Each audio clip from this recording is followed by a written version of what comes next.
The Great Race, The Tale of the Tortoise and the Hare.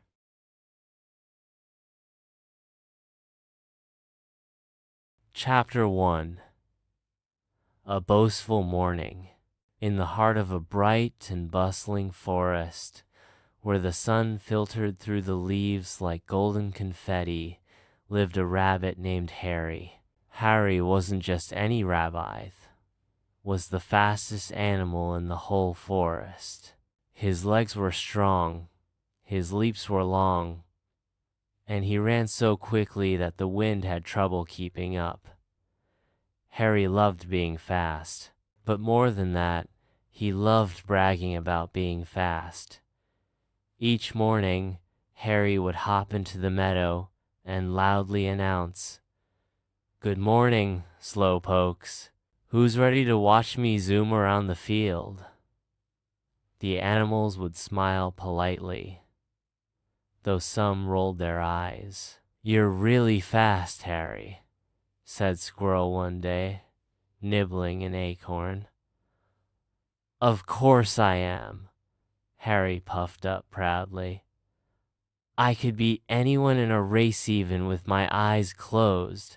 Just then, a soft voice rose from the edge of the meadow. "I'd like to race you." All heads turned.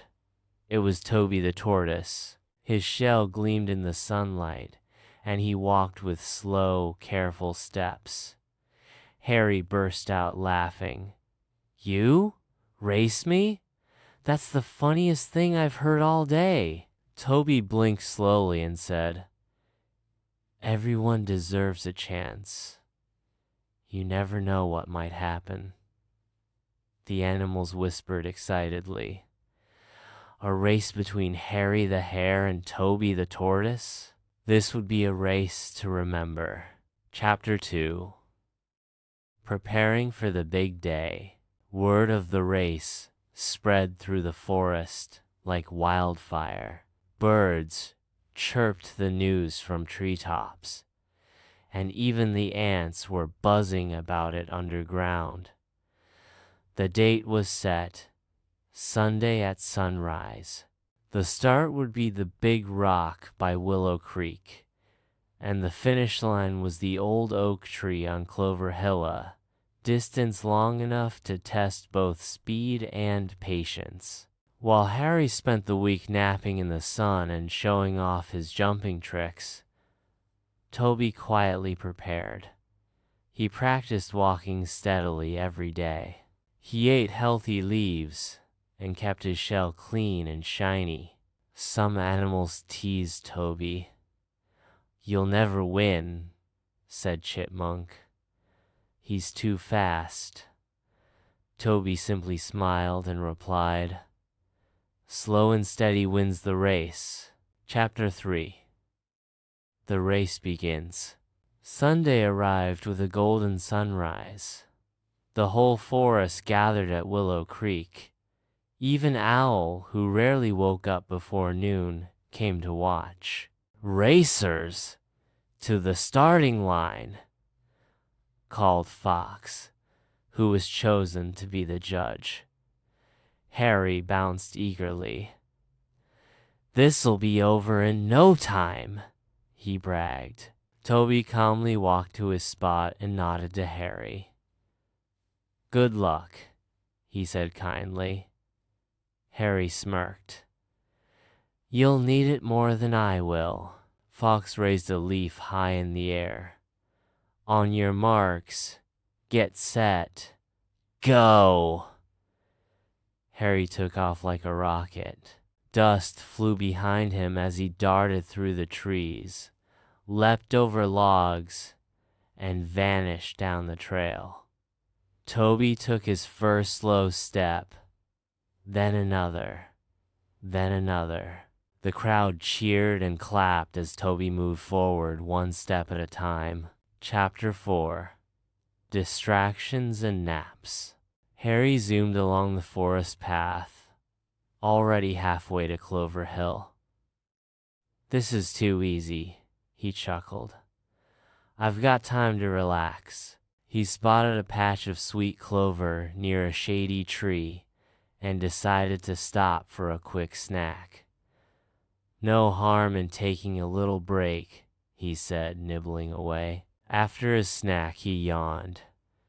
"Toby's probably still at the starting line. I could take a nap and still win." Hare curled up in the shade and fell fast asleep. Meanwhile, Toby continued his journey, step by step. His legs were short, but they were strong.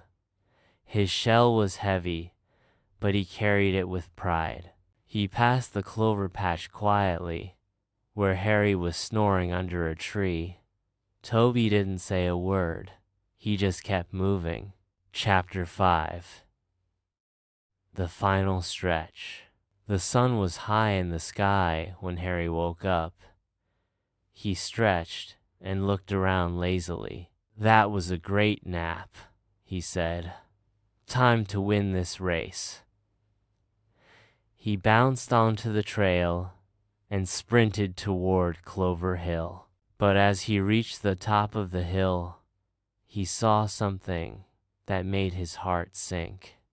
Toby was just a few steps away from the finish line. "No!" cried Hare. He raced as fast as he could, but it was too late. With one last steady step, Toby touched the finish line with his front foot. "Toby wins!" called Fox, raising a paw. The forest exploded with cheers. Toby turned and smiled at Hare. "You ran very fast," he said gently, "but I never stopped." Chapter 6. A Lesson for Everyone. Hare was shocked. For the first time in his life, he didn't know what to say. He looked at Toby, and then at the cheering crowd. "I guess I was too sure of myself," he admitted. Toby nodded. "Sometimes, being fast isn't enough. You need patience, focus, and determination." From that day on, Hare didn't brag as much. He still loved to run, but he also learned to listen and respect others, especially those who walked a little slower. And as for Toby, he became a hero in the forest.